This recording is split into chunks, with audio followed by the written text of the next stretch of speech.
Assalamualaikum warahmatullahi wabarakatuh. Bapak Ibu, rekan-rekan guru di Provinsi Riau yang saya hormati, kembali kita bertemu dan kali ini saya ingin sharing tentang merancang RPP untuk pembelajaran di masa pandemi COVID-19 dan era new normal. Kita tahu bersama bahwa sampai saat ini di Provinsi Riau khususnya, pola pembelajaran yang kita gunakan masih dengan konsep belajar dari rumah.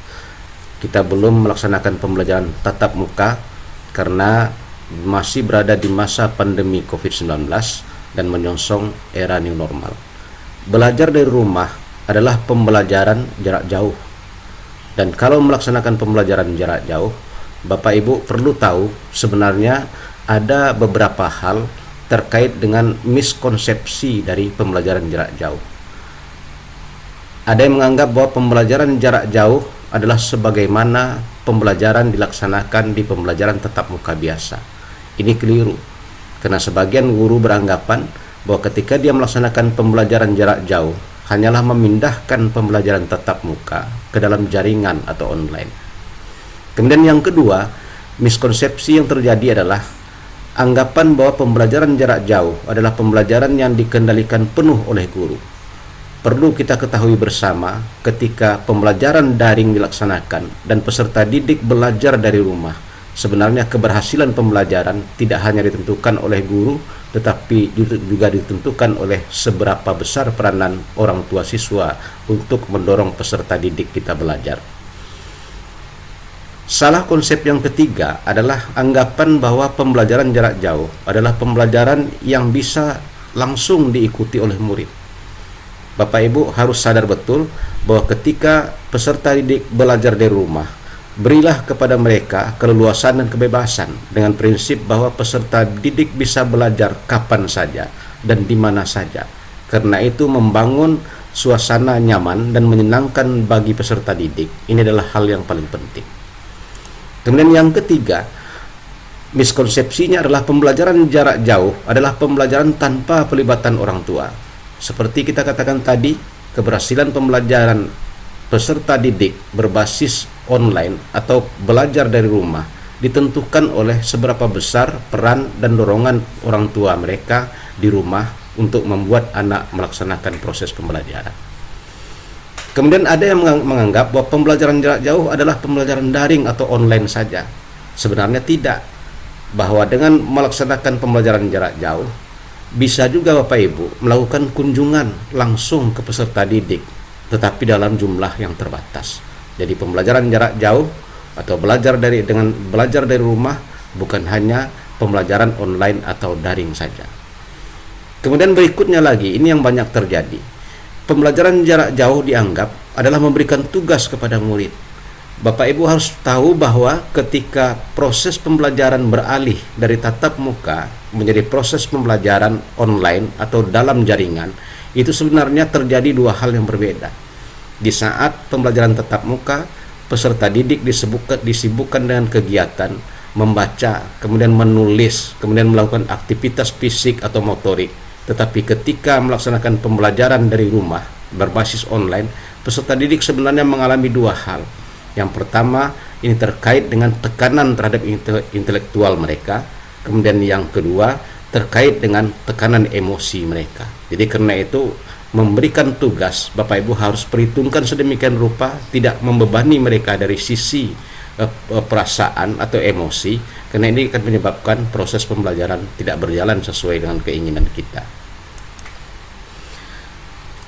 Kita harus menyadari bahwa ketika belajar dari rumah, ketika tatap muka tidak lagi diadakan di sekolah, bahwa sistem pendidikan kita, sistem persekolahan kita tetap harus berjalan seperti semula.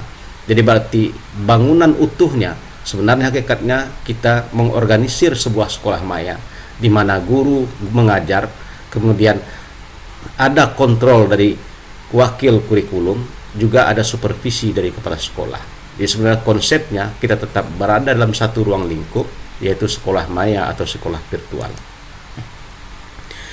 Sekolah maya atau sekolah virtual terdiri atas kelas-kelas maya yang dibuat oleh guru. Nah, ini berarti akan menyebabkan aktivitas pembelajaran berlangsung secara virtual dengan terorganisir sedemikian rupa, dan kemudian ada pengaturan penjadwalan yang dilakukan sehingga memang benar-benar kelas maya seperti kelas nyata. Kelas maya seperti suasana tatap muka. Peserta didik tetap merasakan suasana pendidikan tetapi dalam nuansa yang berbeda. Kelas maya ada yang menyebutnya sebagai e-learning, ada online learning, ada virtual learning, dan ada yang menyebut web-based learning. Nah, sekarang apa fungsi kelas maya? Pertama adalah sebagai tambahan atau pengayaan pembelajaran. Kemudian yang kedua, pengganti sebagian pembelajaran. Yang ketiga, pengganti seluruh pembelajaran. Jadi kita harap maklum Bapak Ibu ya, kalau sebagian besar dari rekan-rekan guru kita kaget, begitu juga dengan peserta didik. Kenapa kita meloncat dari tatap muka yang dilakukan secara klasikal, kita meloncat ke nomor 3, mengganti seluruh pembelajaran dari tatap muka menjadi pembelajaran daring. Karena itu butuh kerja keras dan apresiasi untuk Bapak Ibu guru yang memang sudah bekerja keras untuk masuk ke tahapan yang ketiga ini, mengganti proses pembelajaran kita dari awalnya tatap muka dominannya 100% lah mungkin, lalu kemudian diganti dengan seluruhnya daring atau online atau belajar dari rumah. Kembali kita lihat bahwa kalau kita membayangkan sebuah sekolah maya, idealnya ada di situ kelas maya, terbentuk dari kelas-kelas maya. Kemudian kalau anak membutuhkan praktek di labor, ada virtual lab. Kemudian juga kalau anak misalnya praktek di bengkel untuk SMK, ada virtual workshop. Tetapi bagaimanapun kita menyadari ada beberapa KD yang tidak akan mungkin dicapai dengan cara virtual, tetapi mungkin dicapai dengan tatap muka. Ketika Bapak Ibu melaksanakan proses pembelajaran dari rumah, Bapak Ibu didukung oleh platform teknologi yang terdiri atas 4. Yang pertama, Learning Management System.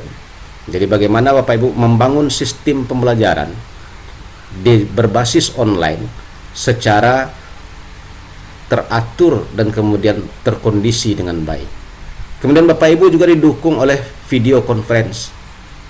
Yang ketiga, Bapak Ibu memiliki perangkat assessment tool.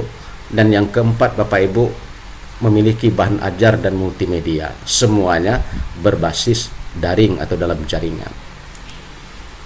Yang harus Bapak Ibu sadari adalah perubahan yang terjadi ketika Bapak Ibu melaksanakan belajar dari rumah kepada peserta didik kita, bahwa kompetensi yang diinginkan Bapak Ibu miliki sedemikian rupa agar pembelajaran daring ini terlaksana sesuai dengan harapan kita bersama. Ada 4, yaitu S, M, dan U. Yang pertama, keterampilan Bapak Ibu mencari media dan materi pembelajaran. Bapak Ibu diharapkan berusaha untuk bergabung ke dalam masyarakat virtual, di mana ada rumah belajar, kemudian ada guru berbagi dan sebagainya. Itu merupakan bagian dan kelompok-kelompok di dunia virtual yang perlu Bapak Ibu bergabung ke dalamnya untuk meningkatkan keterampilan dalam mencari media dan materi yang sesuai dengan kebutuhan pembelajaran. Kemudian Bapak Ibu memiliki kemampuan untuk memilih bahan virtual yang sesuai dengan perencanaan pembelajaran yang akan Bapak Ibu susun. Ini S yang kedua. Kemudian yang ketiga, Bapak Ibu akan memodifikasi atau mengadaptasi sumber belajar tanpa mengabaikan kaidah atau etika copyright. Kemudian yang keempat, Bapak Ibu akan menggunakan hasil dari mencari, memilih, dan memodifikasi tadi ke dalam proses pembelajaran. Berdasarkan Surat Edaran Menteri Pendidikan dan Kebudayaan Nomor 14 Tahun 2019, Bapak Ibu RPP-nya sudah disederhanakan menjadi 3 komponen. Yang pertama ada tujuan pembelajaran, yang kedua ada langkah-langkah kegiatan, dan yang ketiga asesmen. Kita mengenal ini menjadi bagian dari program Merdeka Belajar Mas Menteri. Tujuan pembelajaran ketika Bapak Ibu rumuskan itu diturunkan dan diekstrak dari kompetensi dasar dan diuraikan menjadi kompetensi-kompetensi yang akan dicapai oleh peserta didik. Sementara kegiatan pembelajaran memuat aktivitas-aktivitas sesuai sintaks model pembelajaran untuk mencapai kompetensi yang telah ditentukan. Kemudian memuat 3 komponen pembelajaran sebagaimana biasanya Bapak Ibu merancang pembelajaran.